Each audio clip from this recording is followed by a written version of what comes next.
Good morning, everyone. This is Katie with NLFX Professional. I have Michael Greenberg here with Spark Wedding Events, and we are going to be talking about all things wedding. Well, actually a few specific things, so I'm not going to say all things wedding. So, Michael, why don't you tell me, who are you? Where'd you come from? What are you doing? So I actually started in 1990 in the Baltimore, Washington market, doing what a lot of the other guys that had previously been on here, rolling cables and just showing up at events and working and really understanding what a wedding DJ did. So I've been doing this a long time. In 2008, I started my original company, which was Nature Coast Entertainment Services, and then more recently, once Cold Spark came out, I have a DBA of Spark Wedding Events that is really geared towards, everything we do is geared towards the high-end, elegant, truly beautiful weddings in the Tampa market. So, Michael, how did you get into the industry? One of my teachers at my high school, we were part of an AV club, and he was like the teacher in charge of that. And he saw some of the passion for what I had for audio visual. He owned a large DJ company, which is still there in Baltimore. And just, hey, do you want to come by and, start roadieing and showing up at events? And within 2 years, I was their office manager. And all through college, I did it. And it was a great way to make money and have fun. I never DJ'd in clubs. I never DJ'd in the place I feel the most comfortable is a wedding. So the $1 million question is, what did you major in college? I have a degree in history.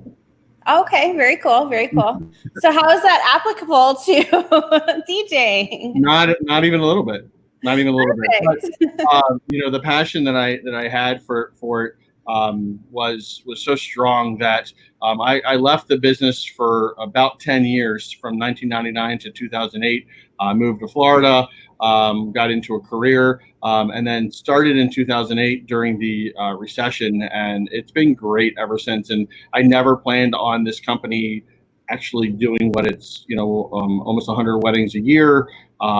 It's a lot of really cool special effects, and a lot of white label for production companies and DJs in my area. So, Michael, you say 100 weddings a year. Does that mean you're a multi-op? There's a couple people we work with that we contract, and I've got a couple photo booth operators and lighting techs, certified spark shooters, but not really. Most of it's driven by, because there's a lot of things. I can go out and string light for a wedding the day before, do an uplighting rental, and then still do a DJ a wedding. So we can do multiple events in a single day.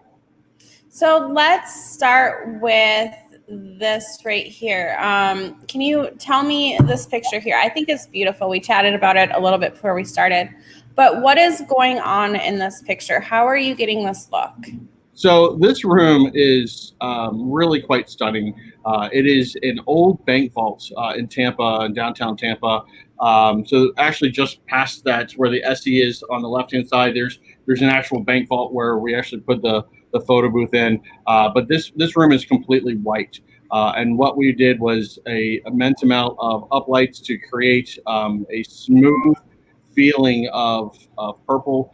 There's probably 25 pin spots in here. There's a battery operated gobo projector for the design that you can kind of see it on the dance floor. There's also a video projector off to the side doing the S and the E, and then our DJ equipment on the right hand side. So some people might think that this is on the border of being a decorator. Would you consider, how do you define yourself from not being a decorator? How do you make the disconnect? Well, we say we do lighting decor. I don't like to say that we just do lighting as far as a couple uplights, along one wall, or a single bar that, I don't know if you read the blog that I sent in to you guys, but a single blog or a single light bar that's going to do a couple DJ effects. We want to completely transform the room and work with the actual floral designers, the cake decorator, the wedding planner, and create a vision, but do it with light. So I'm going to throw this picture up here again. When your couples contact you, are you showing them visual aids such as this to help sell? Do you sell it as a room, or how do you sell it? Constantly. I mean, so when we're putting proposals together, it's going to be text about what I'm proposing, and then a picture that generally demonstrates what I'm talking about. If I can do a picture specifically of that venue, that really helps as well, so they can see specifically in their venue. I actually have some somewhat hidden sites on my website where it's just for the venue, so you can't just find it. But if it's someone's looking at this venue, I can give them a link and see all the work that we've done in that particular venue, which really helps as well. And then, I mean, we base like our uplighting, we base on linear feet. So we put a light every 10 feet at minimum. So we'll get the schematics from the venue. We'll show them exactly how we're going to light it, because we don't want patches of light. We want a whole room just like that. Perfect. And then let's talk a little bit about, because your business name is Spark Wedding Events, or Wedding Events, right? Yes. So this, I imagine, is why it's called Spark Wedding Event. Yes. I was at LDI when we first saw the Cold Spark win, best special effects, and I fell in love with the whole technology. I truly saw what it could be used for weddings, and when everyone was telling me, this isn't going to work, I invested in it, and God, I'm so glad I did. It's truly a beautiful effect. So let's talk a little bit about it. I know when they first came out, people were skeptical, because you do see those, terrible videos online where things are up in smoke and catching on fire. So how do you ease people's fears about adding cold sparks to their wedding day, since there is so much, not so much, but there's, negative, like you see those bad videos? Yeah. So we talk a lot about, I've been doing this for over 3 years, 3.5 years, I think now. So I have a lot. I don't just have one picture of us doing it and, keep trying to sell it that way. I have tons of pictures, testimonials. I've got, I'm actually, we've gone and trained fire municipalities on what the technology is.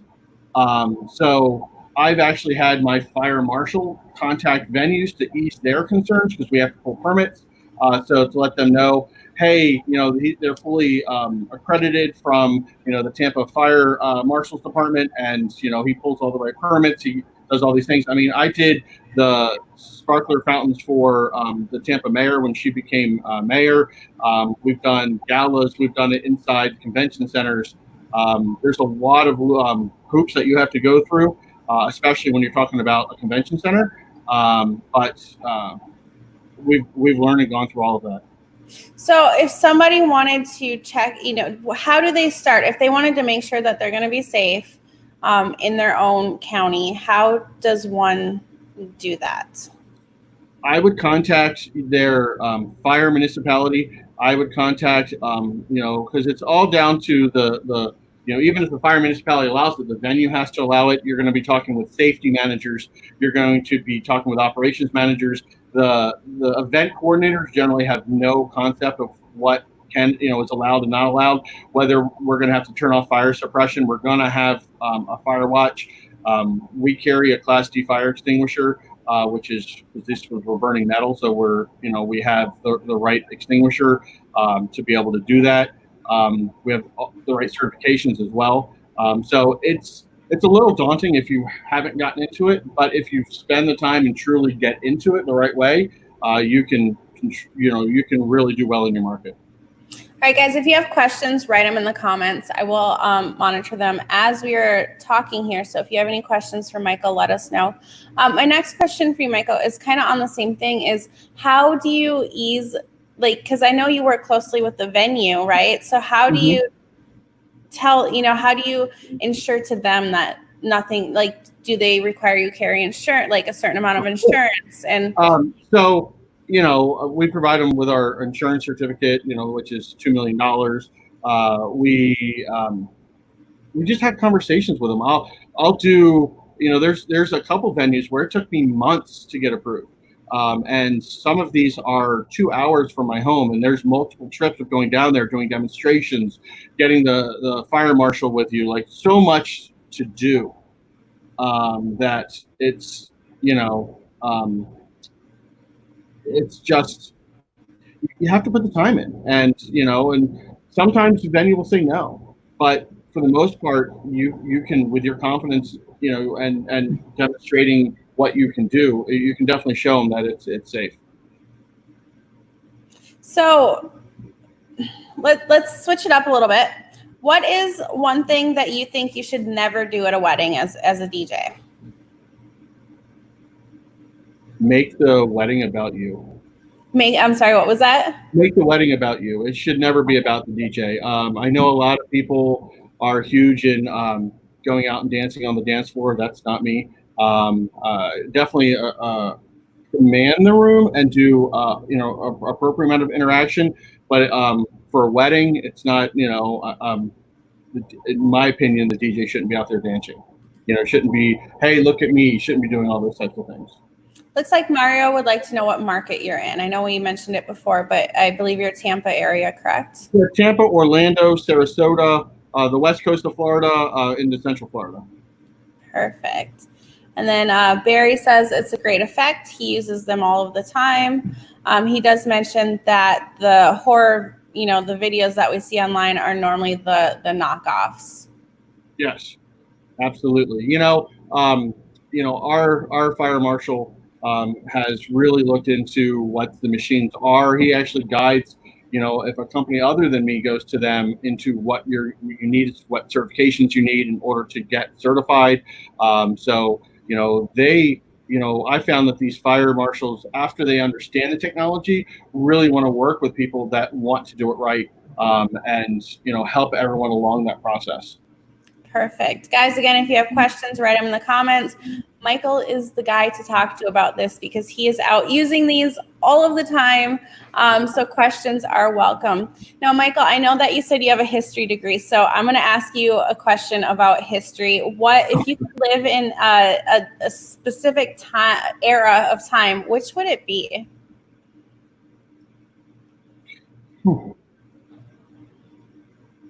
What era would I want to live in? Yeah. I mean, now I love air conditioning. I was talking about this actually today, looking at some pictures from probably like the early 1900s, maybe late 1800s, and people are dressed in Florida in the summer in full neckties and dresses and no good sewage system. Like, I like the time that we live in. It might not be the best answer, but I think it's a good answer. Looks like DJ right here wants to know, once the sparkler is started, how long does it last? How do you control them?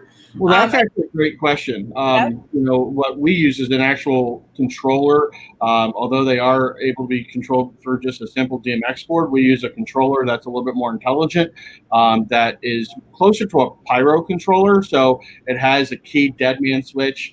You can start and stop them at any time. They generally last, we say, up to 60 seconds. I think the actual manufacturer is up to 90 seconds. But as you're doing it, it gets really, really hot. We are burning metal at about 1100 degrees inside the machine, even though it does come out a lot colder.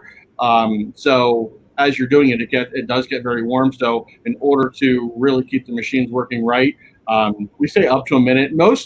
I have mine set to automatically shut off at 30 seconds, and I can always restart them. Most shots are less than 30 seconds. So do you want to go into the mechanics of how it all works? Sure. The machine itself gets up to 1100 degrees. There's an auger that moves the material from the holding bin to the firing side.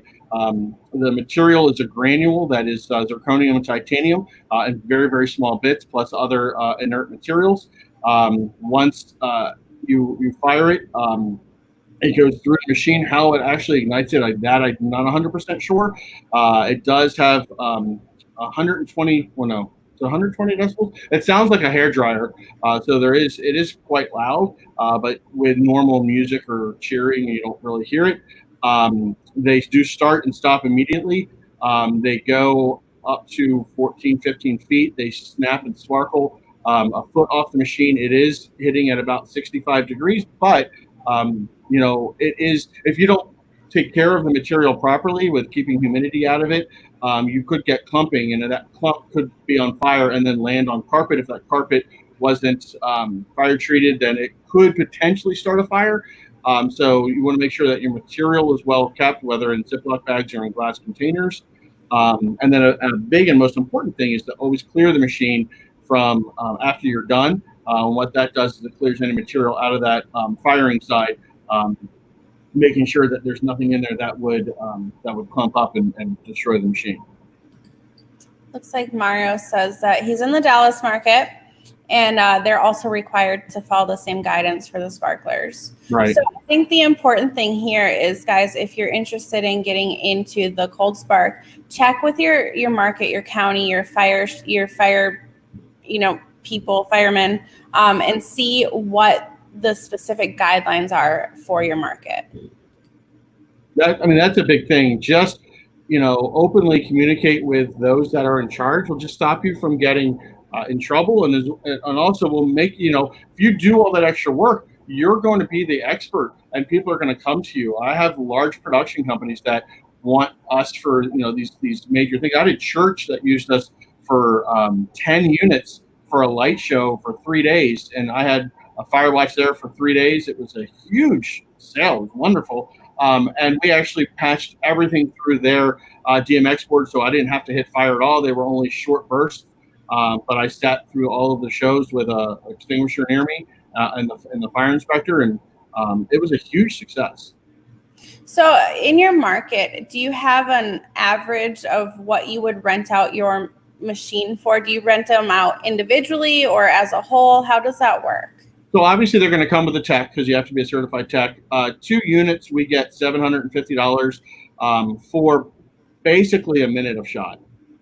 So what we say is it's for intros, first dance, first kiss, or an exit. If they want to add another shot while we're there, we do it at like $100 for 2 units because it's just paying for the material. But we have a lot of units, as you saw from those pictures, that it's 4, it's 8, it's 10 units. That one on the right-hand side, you only see, I think, 8, but there was actually 10 units. They actually left in a helicopter, so they had money. But we were actually able to, to do this for them. But what we always include is both shots for the photographer, as well as I bring external lighting, especially for an exit, because to help the photographer with, because these are so bright and against the dark sky, to help to light up the couple. I like that, where you work with the photographer and stuff. And do they, since you're working with them, are they providing you with photos as well? That's the best way. So creating relationships is everything in what we do. So before anything, if the photographer, if I haven't worked with them, I'm going to bring them out. I'm going to explain to them what the technology is. I'm going to shoot short bursts for them so they can get their camera settings right, because they all say, oh yeah, no, I know what I'm doing. None of them do, only because these are incredibly bright. And then, then we'll bring the couple out. We'll do a couple shots for them, and then we'll bring the guests out, and then the couple, and then we'll do like the exit or whatever. But the post shots are most of the ones that we post. The live ones are just inherently not as good. Looks like Tony asks, what do you do to maintain the units? By properly clearing the units, letting them cool, which takes about 30 minutes to don't pack them up while they're hot. And by properly storing the material, that's really all you need to do. I keep them in a rolling case. Awesome. So we do have a few more minutes here. I think I'm going to ask you a few more questions. What does success mean to you, Michael? In this industry, success means just that couple that we far exceed what they even plan. So I mean, I love it when a couple does a first look in a room, and when they see what lighting can do to a room, and they can actually see their design and everything we talked about, just and they're stunned. That right there, or at the end, just from the DJ side of it, just we had the best time ever, and people. I mean, I'm doing a wedding coming up for a young girl who her sister. I did her wedding 5-6 years ago, and the dad was like, no one other than Mike do we want for this wedding. So I mean, it's just putting everything you have into these weddings and then truly executing it at the highest level. So to follow up with that question, what is the best advice for business advice you've ever received? That I've ever received is know and understand your equipment. There's so many times people are out there and they just don't get, they'll have an uplight and they'll just use the presets and they don't know. I mean, also in that blog I sent, I was talking about a DJ that I came across that didn't understand how to get gold out of their lights. They had amber, but amber just wasn't the right color. And I ended up having to go over there and was like, hey, I don't mean to interrupt, but like if you add a little green, you'll get gold. And but just truly knowing and understanding what your equipment is, doing the research. I spend a lot of time before I buy any gear on what is it going to do, what's the ROI, and how's this going to affect the business. Perfect. I love that answer because, as you all know, Howie Darkstar, he was the one that said, read your product manuals no matter what. So ever since he said that, I've actually been reading the manuals, and it's amazing what you can find out when you actually read the manual. Absolutely. I mean, it can do things that you had no idea it could do. Right. So it looks like we're out of time. I do have one final question for you. It is from my son, Jackson, who just turned 10, and it is, if you could do one thing every day for the rest of your life, what would it be? Wow.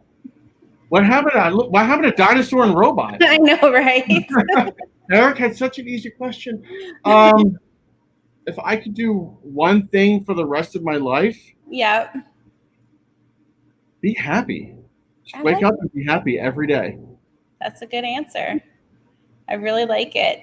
Guys, if you have any other questions, make sure you write them in the comments. I will be monitoring them afterwards. And Michael, thank you for joining me. I appreciate it. I love your photos. I think it's fantastic what you're doing. So I appreciate it. Thanks, Katie. You're welcome. I'll see you guys tomorrow.